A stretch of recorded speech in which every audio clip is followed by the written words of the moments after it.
Last week, Rachel Reeves gave a speech, and in that speech, it was widely rumored that if she was going to go through with plans to reduce the cash ISA limits, that would be where she was going to do it. Now, the good news is she didn't touch ISA limits. They remain intact at £20,000. And so that's good news if you've been worried or maybe a little bit angered at that news. But on Tuesday last week, we did report on this idea that she's rethinking that approach because she was being lobbied by the banks and the building societies. And the banks and the building societies basically just said to her, look, if you reduce cash ISA limits from 20,000 to £4,000, it means we're going to have less deposits to be able to lend out for things like mortgages, which means we can't help people get on the property ladder, which obviously in turn helps the economy and the property market, right? Now, it feels like she has listened to that economic argument because in that same speech last week, she announced a whole raft of things that are going to come in 2026. I want to focus on the two main financial elements that she was announced because they're pertinent to our focus on finances here on this channel. The first is on the mortgage side. The second is on the retail investment side. Let's start with what's changing on mortgages first. Now, typically, the multiple that has been allowed is 4%. Now, there have been instances where you've had other providers say, actually, we're going to go 4 times or 5 times salary. But the prescription from the FCA is 4 times salary.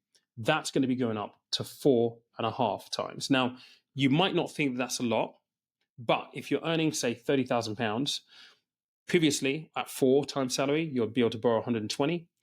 At 4.5 times salary, you're going to be able to borrow 135. If you're on 40K, you would have been able to borrow 160. On 4.5 times, you're going to be able to borrow 180.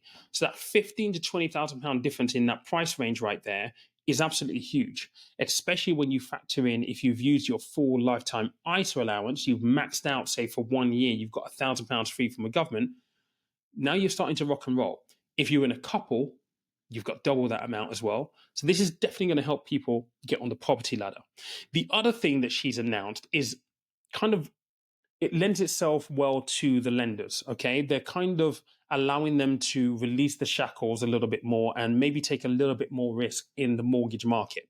Now, if you recall 2007, 2008, what we saw a global market crash because of subprime mortgages or self-certified mortgages, effectively.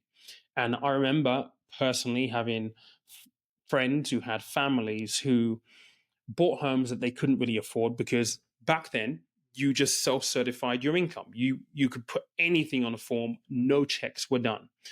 And after the crash in 2007, 2008, there were certain requirements brought in that said that if you have X amount lent out in mortgages, you need to have X amount on a balance sheet to cover X percentage of defaults from your mortgagees effectively, right? That amount is being reduced. And what that means is that effectively for small to mid-sized banks, they're going to be able to lend more money. Whereas before they were restricted because they had to hold money on balance sheet. That being reduced gives them the ability to lend more money. Now, that is a good thing, but there is also obviously a negative, which I'll talk about a little bit later on. The other thing that they're also going to be doing is they are going to be given a government guarantee for 95% mortgages, which again is there to help the lenders perhaps take a little bit more risk. Now, this is an important conversation piece because if you're a first time buyer trying to get on the property ladder, it's no secret that the average property price in the UK right now is, I think, £300,000. If you are working to a 10% deposit, that means that you've got to effectively find £30,000. And that, for a lot of people, takes between 7-8 years on an average salary to be able to do that. And in the meantime, you would have had property prices increase anyway. So it might feel as though you're constantly chasing a moving object. So what this is going to essentially do is allow the banks to write more business at a 5% deposit, which is good news. Now, again, there's a con to this, and we'll talk about that a little bit later on.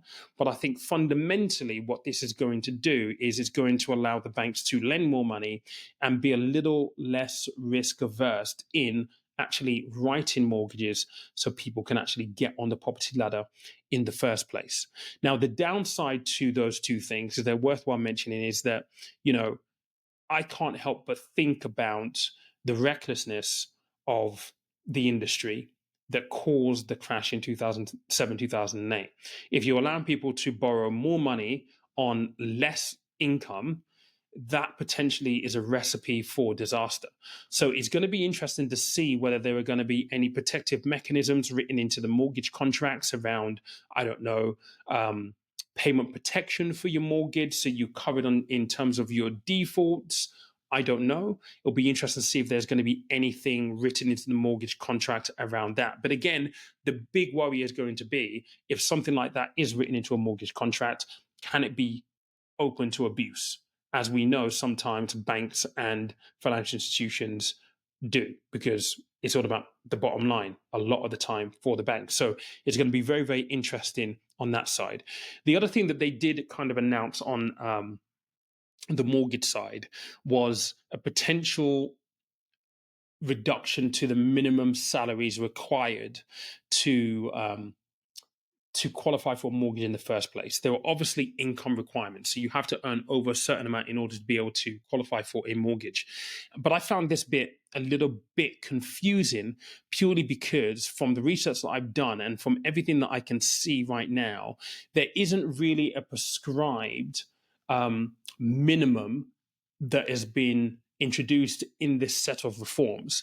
They use Nationwide and the Nationwide Helping Hand mortgage as the prime example here, where if you're a single person, to qualify for a mortgage under that scheme, you would have had to earn £35,000, and if you're a couple, £55,000.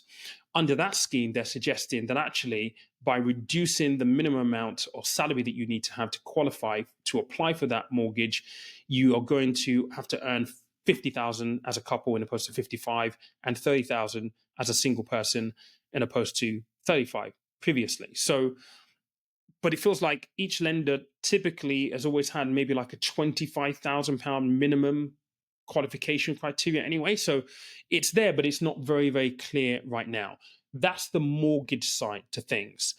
There have been things announced on the retail investor side. So forgive me for this, because I spoke about the fact that we're still misinformed about investing, and we don't understand how investing and the markets work. We just don't understand it as a nation.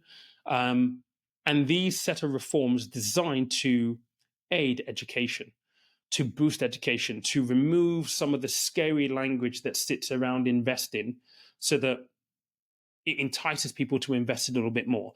I'm skeptical because I don't really see how there's any tangible education being introduced in this. And I could be wrong, but this is what they're looking to change. So what they're saying is, from 2026, the banks can suggest moving money from your savings accounts to stocks or funds for better returns than a 1% account. So basically, the banks are going to nudge you that, by the way, Mr. Smith, you've got 10K in a savings account. Why don't you put it in an investment account instead? I don't really see that as game changing. Like when I worked in retail banking, I did that with clients every single day that were paying in money, and had a conversation around what you could be doing differently with it to ensure that your money's working a little bit harder. I don't see this as something brand new. They're also going to be launching a campaign, and it's called Tell Sid. Now, apparently, this is inspired by a campaign that was run sometime in the 70s that was widely successful at getting people to invest in the markets. Now, I don't think you can take the sentimentalities of a 70s campaign into 2025 or 2026. I think you need to have kind of like a real rethink, because people are a lot more educated now. We've got YouTube. People kind of know a little bit, but you need to be very specific on what you're actually nudging and teaching on. But apparently, this is going to be done by major banks. So it's going to be Barclays, NatWest, HSBC, Lloyds, and platforms like AJ Bell, Hargreaves Lansdown, Vanguard, where they will launch a nationwide campaign to promote retail investing using ads and tools to make it accessible, especially for young savers aged between 18 and 34. So I think on the surface, this is a good idea. But I hope there's more substance to it than just a campaign about, well, you should be invested, or your 1% savings account could be working harder for you. We actually need education in terms of, right, how do you invest? How does the stock market actually work? We need a little bit more on that. On the retail investor side, they're also thinking about introducing long-term asset funds for your ISAs next year. Now, long-term asset funds are effectively investment vehicles that are designed to be held for the long term, but a lot of them will be invested in illiquid assets, which means that it's difficult to get out of them.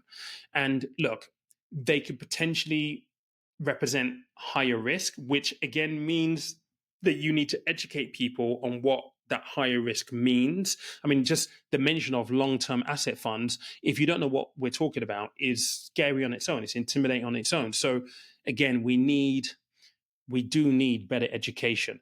They're also thinking about revising risk warnings. So you've probably heard it all, where on most investment programs or workshops, I have to do it on my workshops when I run them, where we talk about, your capital is at risk, you can get back less than you earn, all this kind of stuff. They're talking about how they might be able to overhaul the risk warning so it's a little bit softer, it's a little less scary, but still gets the point across. It'll be interesting to see how that works out specifically and what they come up with. I hope it reads well, but still conveys the point without it being too kind of like sharp. There's a lot of red tape to jump through if you're working in the industry as a provider around investing, and the risk warnings you have to put out. It's the reason why a lot of them don't do a lot of stuff on social media. But those are the changes that have been suggested right there. I think they're pretty bold, to be honest. I mean, I'm kind of a little bit more excited about the mortgage changes than I am the kind of retail investing changes, because it needs a lot of work. I mean, I work in the space where we talk about investing and financial education. I've been doing this now for 5 years. My career has spanned 18 years. And like, it's going to take a little bit more than just a campaign to get people comfortable with investing. I think people are very, very aware that they should be investing. What they don't know is how it works. And I'm not sure that this is going to cover the important how it works in a fashion that will be adequate to move the needle. I don't know. You tell me. But there you go. I'll catch you in the next one. Cheers.